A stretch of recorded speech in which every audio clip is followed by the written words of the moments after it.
जय श्री राधे दोस्तों, केपी की वाणी चैनल में आपका स्वागत है। माता रानी का आशीर्वाद पाने हेतु कमेंट में जय माता दी अवश्य लिखे। वहीं अगर आप महाकाल के भक्त हैं, कमेंट में हर हर महादेव अवश्य लिखे। यकीन जानिए माता रानी संग महादेव की कृपा आप पर और आपके पूरे परिवार पर अवश्य बरसेंगी। दोस्तों, आज की वीडियो में आपको साल 2025 में धनु राशि के जातक के किस प्रकार से विवाह के योग हैं और किस महीने में विवाह के योग हैं और कितनी दूरी पर शादी हो सकती है, किस नाम से शादी हो सकती है, जीवन साथी का रंग रूप स्वरूप स्वभाव कैसा होगा, इसकी पूरी जानकारी दूंगा। उससे पहले मैं आपको बता दूं कि अगर आप केपी की वाणी के चैनल पर पहली बार विजिट कर रहे हैं और आप कोई सलाह अथवा परामर्श देना चाहते हैं तो अवश्य दे। आप केपी की वाणी से 8521835670 पर संपर्क कर जुड़ सकते हैं। वहीं ऐसे जातक जिनकी शादी में बाधा आ रही है, उनके माता पिता परेशान है, स्वयं जातक भी परेशान है और अब तक बात नहीं बन पाई है, तो ऐसा क्यों हो रहा है और इसके क्या कारण है। आपने विभिन्न प्रकार के ज्योतिषों से सलाह ली है, जैसे हस्तरेखा से सलाह ली होगी, कुंडली से जानकारी प्राप्त की होगी, इसके अलावा फेस रीडिंग का भी सहारा लिया होगा, न्यूमरोलॉजी का भी सहारा लिया होगा, उसके बाद भी नहीं बात बन पा रही है, तो आप केपी की वाणी से एक बार अवश्य संपर्क करें। यकीन जानिए आपको अवश्य ही मार्ग प्रशस्त किया जाएगा। और जब आप केपी की वाणी से संपर्क करते हैं तो आपको विवाह संबंध की जानकारी ए से लेकर जेड तक और उसके पश्चात भी अगर आपके मन में किसी प्रकार का कोई सवाल रहता है तो उसकी भी जानकारी दी जाती है। इसमें सर्वप्रथम आपकी शादी कब होगी, कहाँ होगी, कैसे होगी, किससे होगी, किस दिशा में होगी, कितनी दूरी पर होगी, किस नाम से होगी, किस राशि से करनी चाहिए, जीवन साथी का रंग रूप स्वरूप स्वभाव और उनका करियर कैसा होगा, आपका करियर कैसा होगा, अगर आप लव मैरिज करना चाहते हैं तो माता पिता की सहमति मिलेगी कि नहीं मिलेगी, ससुराल में घर द्वार कैसा होगा, सास ससुर का स्वभाव कैसा होगा, पति कितना पढ़ा लिखा होगा, पत्नी कितनी पढ़ी लिखी होगी, इसके अलावा संतान योग, राज्य योग, भाग्य योग, महादशा,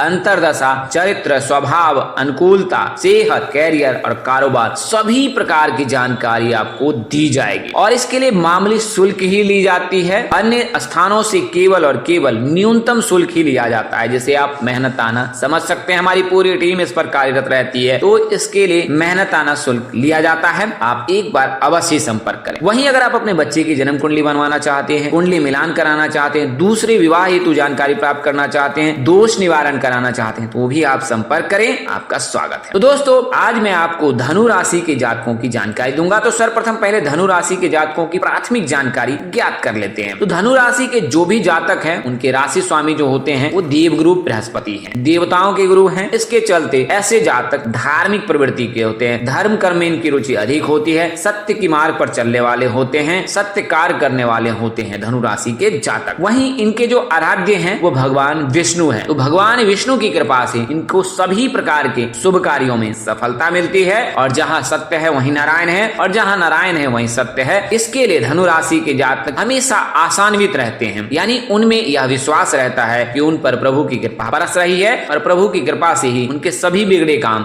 बन जाते। अनुकूल दिशा की बात करें तो पूर्व की दिशा इनके लिए शुभ माना जाता है और रंग की बात करें तो जैसा मैंने पूर्व में बताया है कि आपके आराध्य जो है भगवान विष्णु और भगवान विष्णु को पीला रंग बहुत प्रिय है, तो आपका शुभ रंग भी पीला है। और बात करें अगर राशि धातु की तो आपके लिए कांस्य धातु जो है उत्तम है। और बात करें अगर भाग्यशाली अंक की तो 9 और 12 है। मीन राशि के जातकों का भी जो शुभ अंक है वो 9 और 12 है। अगर आपका जन्मदिन 9 या 12 तारीख के दिन जन्म हुआ है तो आप भाग्यशाली हैं, आप पर देवगुरु बृहस्पति की विशेष कृपा बरस रही है। अगर आप रत्न धारण करना चाहते हैं, आर्थिक स्थिति आपकी अनुकूल है, तो फिर आप पुखराज धारण कर सकते हैं। पुखराज या माणिक के 2 रत्न में से कोई एक रत्न आप धारण कर सकते हैं या कर सकते। बात करेगा शुभ दिन की तो गुरुवार का दिन आपके लिए बहुत ही उत्तम है। गुरुवार और इसके अलावा रविवार, ये 2 दिन शुभ होता है। लेकिन आपको बता दें कि मंगलवार के दिन का चयन विवाह हेतु बिल्कुल ही ना करें और इसके अलावा वास्तु नियमों के पालन करने समय भी रविवार के दिन का परित्याग कर दें। तो यह तो मैंने आपको प्राथमिक जानकारी दी है आपको धनु राशि के जातकों। अब मैं आपको बता दूं कि धनु राशि के जातकों का नाम अक्षर कैसे होता है। तो धनु राशि के जातकों का नाम अक्षर अगर सनातन धर्म से देखते हैं तो भ से और अगर इस्लाम धर्म से देखते हैं तो फ से। तो ये 2 नाम के अक्षर हैं जिनका नाम अक्षर जो होता है फ और भ से होता है, उनकी राशि धनु होती है। तो धनु राशि के जातकों का नाम भ और फ से होता है और धनु राशि के जातकों के लिए साल 2025 बहुत ही शुभ रह सकता है, विशेषकर विवाह के लिए, क्योंकि जब गुरु राशि परिवर्तन करेंगे तो गुरु राशि परिवर्तन करने से धनु राशि के जातकों के लिए शुभ योग बनाएगा। तो उसके बारे में विस्तार से जानेंगे कि कब राशि परिवर्तन करेंगे गुरु और कैसे आपके लिए शुभ योग बनाएगा। उससे पूर्व मैं आपको बता दूं कि आप विवाह की गणना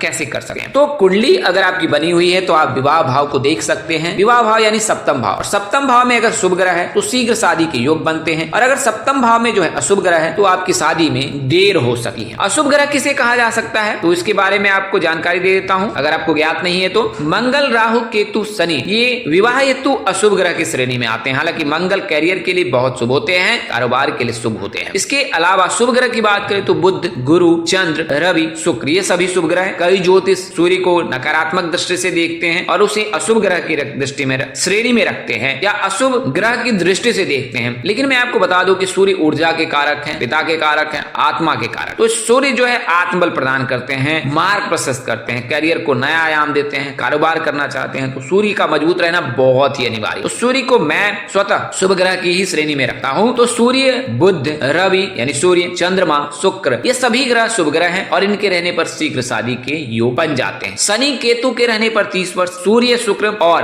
राहु के रहने पर अधिकतम 27 वर्ष, गुरु और बुध के रहने पर अधिकतम 24 वर्ष, चंद्रमा के रहने पर 25 वर्ष तक विवाह के योग बन। अगर कोई जातक मांगलिक है और उनके विवाह में देर हो रही है तो आपको मैं बता दूं, अगर आप लड़की हैं तो कुंभ विवाह पूजन अवश्य करा ले, और अगर लड़के हैं तो अर्क विवाह पूजन अवश्य करा ले। और अगर आपके पास सुविधा है तो आप मंगलनाथ मंदिर उज्जैन में स्थित है वहां पर भात पूजन अवश्य करा ले। और जब आप भात पूजन का करा लेते हैं तो उसके पश्चात फिर आपके मंगल दोष का निवारण हो जाता है। कई ज्योतिष सलाह देते हैं कि मंगल दोष 28 के बाद समाप्त हो जाता है। तो आपको बता दूं एक चीज का अवश्य ध्यान रखें कि मंगल का प्रभाव आप पर नहीं आपके जीवन साथी पर पड़ता है। तो विवाह तो हो जाएगी, शादी तो हो जाएगी, लेकिन इसका जो प्रभाव है वो आपके जीवन साथी पर पड़ेगा। इसके लिए निवारण अनिवार्य। आइए अब वीडियो में आगे बढ़ते हैं। तो जैसा कि मैंने आपको बताया है कि अगर आप दूरी की बात करें तो अगर विवाह भाव में वृषभ, सिंह और वृश्चिक राशि, कुंभ राशि स्थित है तो शादी जो है वो 90 किलोमीटर की दूरी पर होगी। वहीं अगर इस जगह पर शुक्र, चंद्र और गुरु है तो शादी घर के आसपास होगी। अगर सप्तम भाव में मेष, कर्क, तुला और धनु है तो ससुराल जो है वो 200 किलोमीटर के अंदर होगा। वहीं अगर इस स्थान पर मिथुन, वृश्चिक, धनु या मीन है तो शादी जो है 80 से 100 किलोमीटर की दूरी पर हो सकता है। तो यह तो जानकारी मैंने आपको दूरी की बताई है। अब मैं आपको जीवन साथी के बारे में बता दूं। सूर्य के रहने पर मन मुताबिक जीवन साथी मिलता है, गुरु के रहने पर बहुत ही खूबसूरत हैंडसम जीवन साथी मिलता है। अगर आप लड़के हैं तो खूबसूरत जीवन साथी मिलेगी, और अगर लड़की हैं तो हैंडसम, मन मुताबिक, मनोवांछित जो है वर प्राप्त हो सकता है। वहीं अगर मंगल है तो तेज हो सकता है, गुस्से का तेज हो सकता है, वो आवाज वजनदार हो सकती है। इसके अलावा अगर मंगल नीच का है तो फिर जातक को जो है मन मुताबिक जीवन साथी नहीं कह सकते कि मिलता है, और इसकी उन्हें अगलानी हमेशा रहती है। तो इस प्रकार के जो है आप अगर बुध है तो बुद्धिमान जातक मिलेगा, जीवन साथी मिलेगा। शुक्र है तो सुखों में वृद्धि रहेगी, प्यार रोमांस में वो उनकी अधिक सक्रियता रहेगी। इसके अलावा सूर्य है तो कैरियर, कारोबारी हो सकता है, कैरियर में उच्चतम स्तर तक वह पहुंच सकता है। इस प्रकार का जीवन साथी प्राप्त हो। अब मैं आपको बता दूं कि कैसे धनु राशि के जातकों के योग बन रहे हैं। तो साल 2025 में देवगुरु बृहस्पति जो राशि परिवर्तन करेंगे वो राशि परिवर्तन करेंगे 14 मई को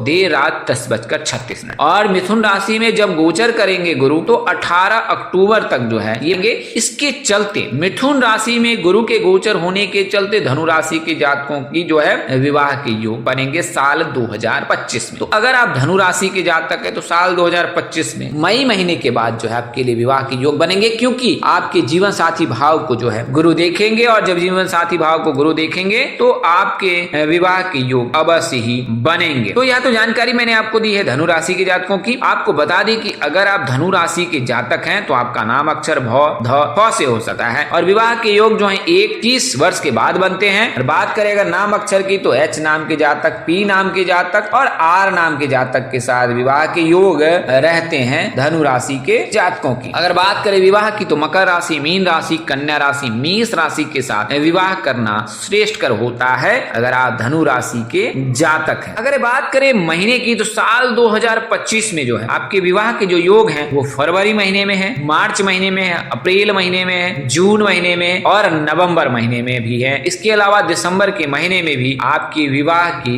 योग बन रहे हैं अगर आप धनु राशि के जातक हैं या जातिका है। साल 2025 आपके लिए बेहद शुभ रहने वाला। दोस्तों आज के लिए इतना ही, अगले वीडियो में फिर मिलेंगे। तब तक के लिए मुझे इजाजत दे। आप जहां रहे मस्त रहे, स्वस्थ रहे, व्यस्त रहे, माता रानी का असीम कृपा आप पर बरसती रहे। आप सौ परिवार स्वस्थ एवं सुखी रहे। परमपिता परमेश्वर आपको सद्बुद्धि, सत्मार्ग और आगे बढ़ने की शक्ति दे। आपकी प्यार और स्नेह के लिए आप सबको हृदय से धन्यवाद करता हूँ। आप लोग इसी तरह हमारे साथ जुड़े रहें। इन्हीं शुभकामनाओं के साथ आपसे विदा लेता हूँ कि जल्द एक नए वीडियो और एक नई जानकारी लेकर हाजिर रहूंगा। होगा। तब तक के लिए नमस्कार, जय श्री राम दोस्तों, जय श्री कृष्ण, जय माता दी, जय वाहेगुरु, हर हर महादेव।